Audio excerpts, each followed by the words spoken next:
Join our staff and leaders of our church as we journey through topics that inform, engage, and inspire the daily life of our church. Welcome back to the Roundtable with Pulaski Heights United Methodist Church, a podcast of discussions with substance.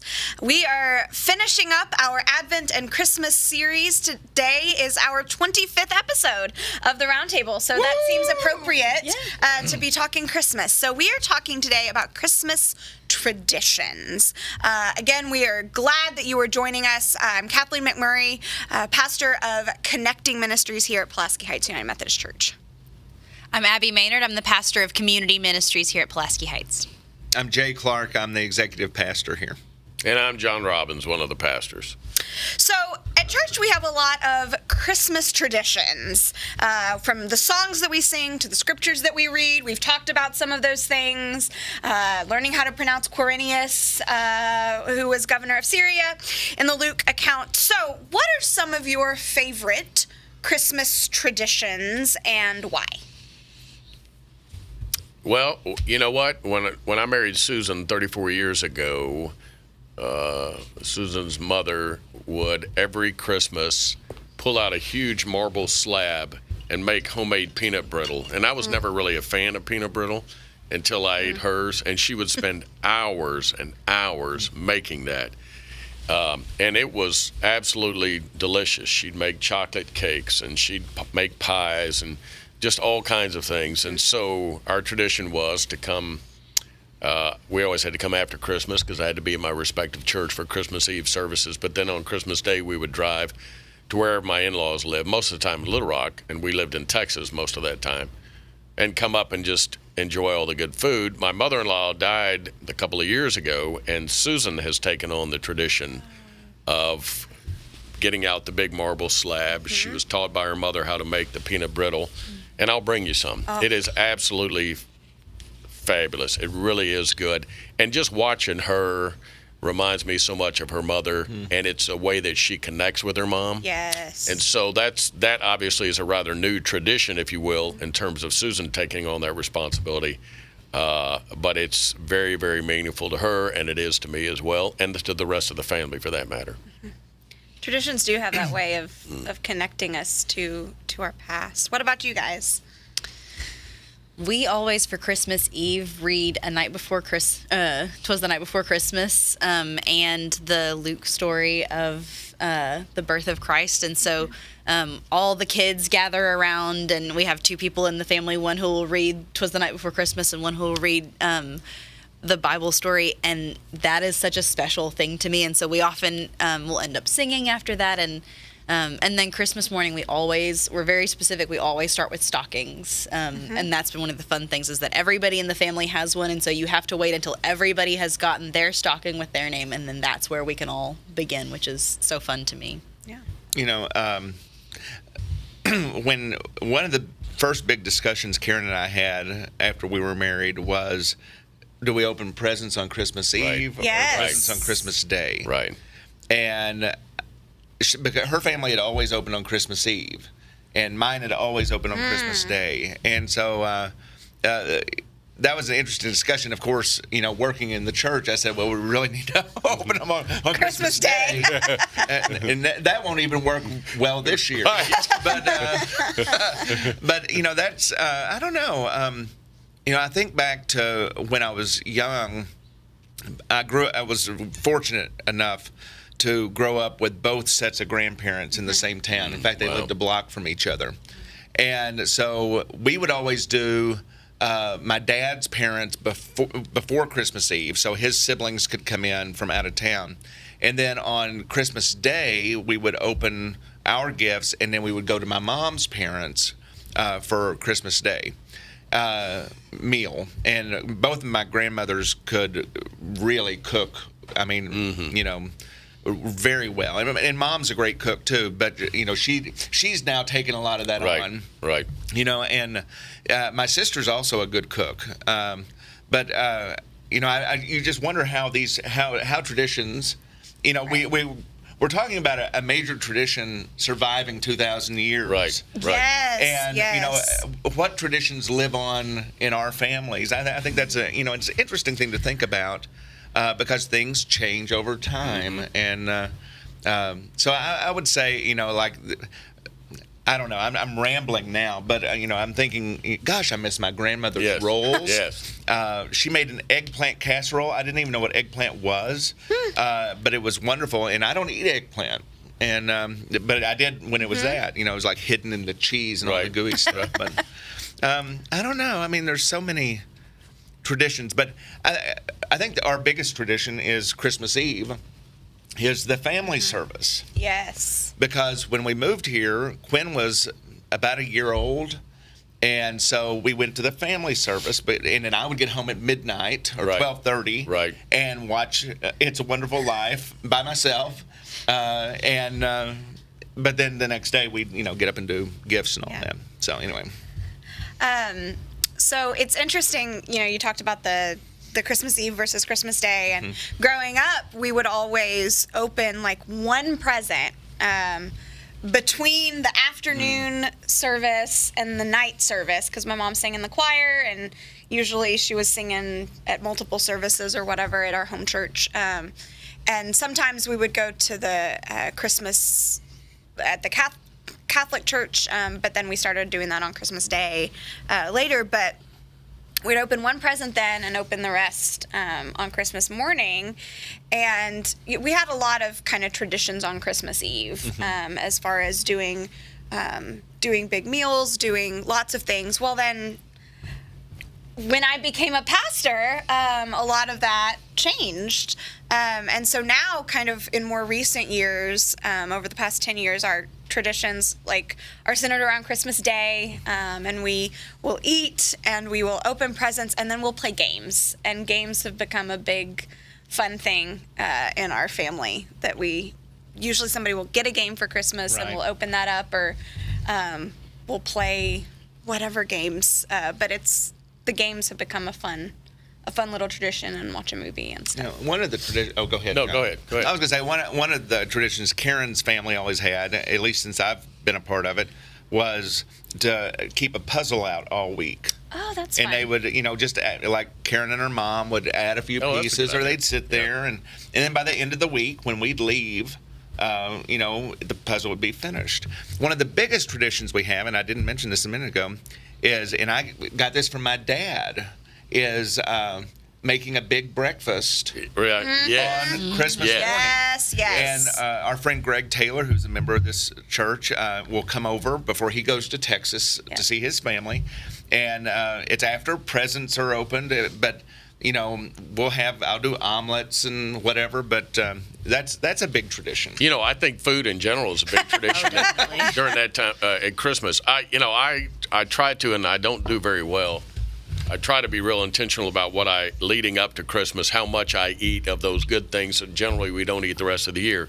And I try to be disciplined. I'm not always that way. But on Christmas Eve and Christmas Day, it's a free-for-all. I don't care. I eat as much of everything as I want and enjoy it, because there's something special about being in fellowship over food with those you love. And we, in my family, growing up as a child, and even to this day, we would open up presents on Christmas Eve when I was a little boy, and then Santa Claus would come Christmas Day, and we'd wake up and we'd all have our little Christmas stuff in a chair or on one corner of the couch or whatever it may be. And even when our children were little, because I always had to work on Christmas Eve, I would try to find time between worship services to open up a few gifts, but to always be there Christmas morning when Santa Claus came. And we have all the stockings, and now that we have grandchildren, we have stockings for them, even if they can't physically be with us. There's something special about all of that. So I think family is always important at Christmas time. And I do feel for and empathize with people who can't always get together with family. It can be a tough time of year for a lot of people. And I think those of us who have a chance to be with those we love need to drop to our knees and always give thanks for that privilege and joy. Well, and there was something that my family started doing. I remember my parents inviting over folks that could not be with their Right. families Right. that were part of our church. And so they would, who's going to be our guest this year? Who's going to come and hang out with our family for Christmas lunch? And so, I think that particularly as a church, a gift that we can give to those folks that don't have family or have bad relationships with family or whatnot, we can always be thinking about how we are a church family. Right. A lot of people do Friendsgiving. Friendsgiving, Yeah. yes. But figuring out ways to do that. What have you seen, and we've talked a little bit about this, change in your lifetime around Christmas traditions, either in your life or in the larger community? I think for me, and I've thought about this on numerous occasions, when I was young, obviously, Christmas was all the joy about receiving the gifts. I can't wait to see what Santa Claus is bringing. I told my mom and dad I wanted this for Christmas. I wonder if I'm really going to get Sears it. catalog. Yes, exactly. Yeah. Seriously. But now it's the joy for me is not receiving. It's so much about being able to give and see the faces of those who you in some way can express love to. And we try to be real intentional about limiting how much we spend on each other for just financial reasons, quite frankly, but also for parity in terms of the gifts that we give. And we do gift exchanges and we draw names and we do all those kind of things. But I just find such pleasure and joy now in being able to do something for someone and see the joy they have in receiving whatever it is Right. that I was able to give. So. My family, up until I think when I was in middle school or junior high, we used to always have Christmas morning at my great-grandmother's house in Foreman, Arkansas. And we would spend the night before. And so that house was packed. We would fill every bed and couch in her house, and her parents' house was just a little bit up the hill. And so that became the bunkhouse. And we just stuffed both of those as full as we could, and probably past the point when those houses were safe to be staying in. But it was so neat to all be in one place. And so then all the kids would wake up on Christmas morning and we'd have a big breakfast. And then there would always be one of the older kids who was in charge of guarding the door into the living room where all the presents were. And so it was such an exciting thing. And we would all go to church for the midnight service that my great uncle would, since he was the priest, he would be leading that service, and we would all go to that together. And so after my great-grandmother passed and we weren't going to be going to Foreman anymore for Christmas, that was a really big shift for us. And we started going to my grandmother's house in Stuttgart instead, but nobody was staying. Most people weren't staying the night. We lived differently, and so the time that we would all get together shifted. And at first, I remember as a kid thinking, like, oh, this is going to be awful, that we're going to be moving from Mima's house, that it's not going to feel like Christmas. But it was really incredible to see how the things that we really loved about getting to be at Mima's house, we could still do a lot of those things. We still, go to church together. We still read the Bible together, and we still pray over the meal. We still have a huge breakfast. But how we did certain things was able to shift. We don't have, a big cousin standing at the door keeping everybody out anymore. We have families, everybody's coming in after Santa has come to their houses, and we have created a new way of being, which was really cool and reassuring for a kid who was worried about my traditions, to see that, some of that stuff will always be carried through, and you'll still get that fellowship, but some of that stuff can change and be really wonderful, and see how new traditions evolve as well. I think when I was at my home church, Walnut Ridge First United Methodist, we either had one service for a Christmas Eve or we had a drop-in type of communion service. And, I think one of the most special traditions that I have, my mom's parents also went to the Methodist church with us, or we went with them. And, same pew every week and all that. My grandmother my dad's mom went to the Baptist church across the street. And my dad's father was raised Church of Christ. And so we would go to the Methodist church, though, and it was a very special moment to me going up and kneeling with my grandparents for communion. Right, sure. And that and just that's something that I think about as far as traditions changing. We don't have a kneeler. Right.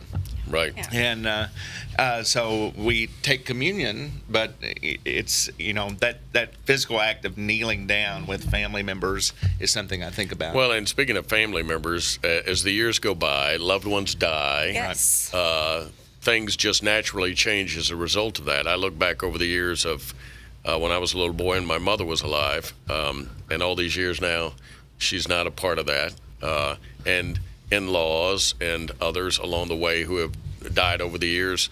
But the tradition of still trying to be family and still trying to get together is very much alive, even as people transition from this life to the next.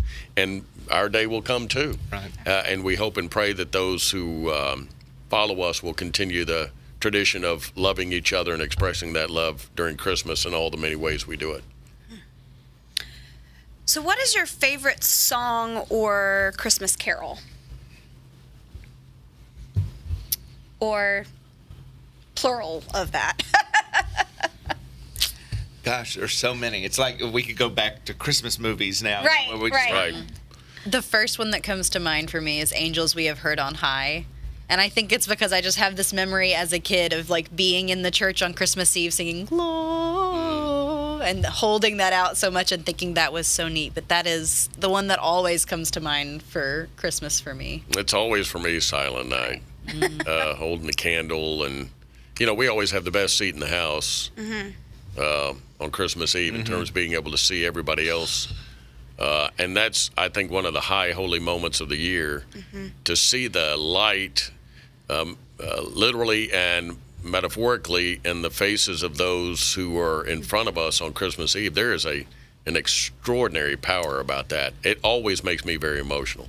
When in 2020, when of course we were not in person for Christmas Eve, I remember it was so strange as a pastor to Christmas Eve. What do I do? Like We were Right. at home. we were That's at right. home. Right.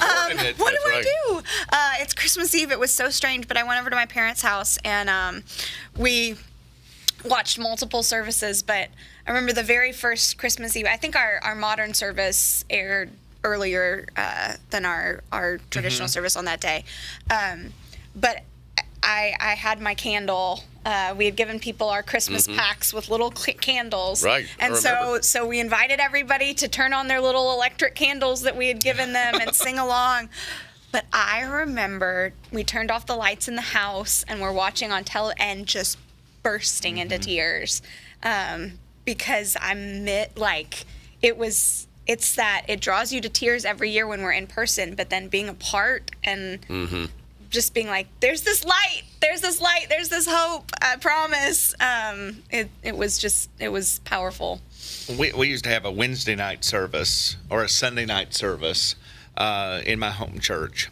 And every year we would always do some kind of hymn sing, Right. Yeah, and so the youth that were there, we all sat in the back row. And one of us, whether it was July or December, we would always say, hark the herald angels sing. Right. And so they would oblige us and Right. we would sing. But we would always sing it with a British accent. And so whenever we sing that song, if you're standing next to me, at least one stanza, I'm always going to say, hark the herald angels sing, glory to the new. Anyway. That's in more of a Cockney accent.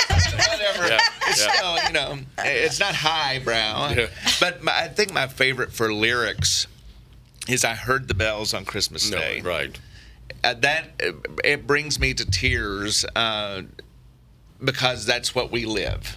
And that's the message we try to convey to people. Then peal the bells Right. loud and clear. Or the stanza, God is not dead, nor doth he sleep. I don't know. That's one that really gets me every year. Well, any other Christmas stories or anything that you would like to share? We invite you to participate in one of our many Christmas Eve services this year. You can go to phumc.com/Christmas to learn more. Well, we appreciate you joining us for this time of podcast and reflection for the Roundtable, a podcast of discussion with substance. We hope that you will join us for our Christmas traditions here at Pulaski Heights this year, and we hope that you and yours have a blessed and Merry Christmas. Merry Christmas. Merry Christmas.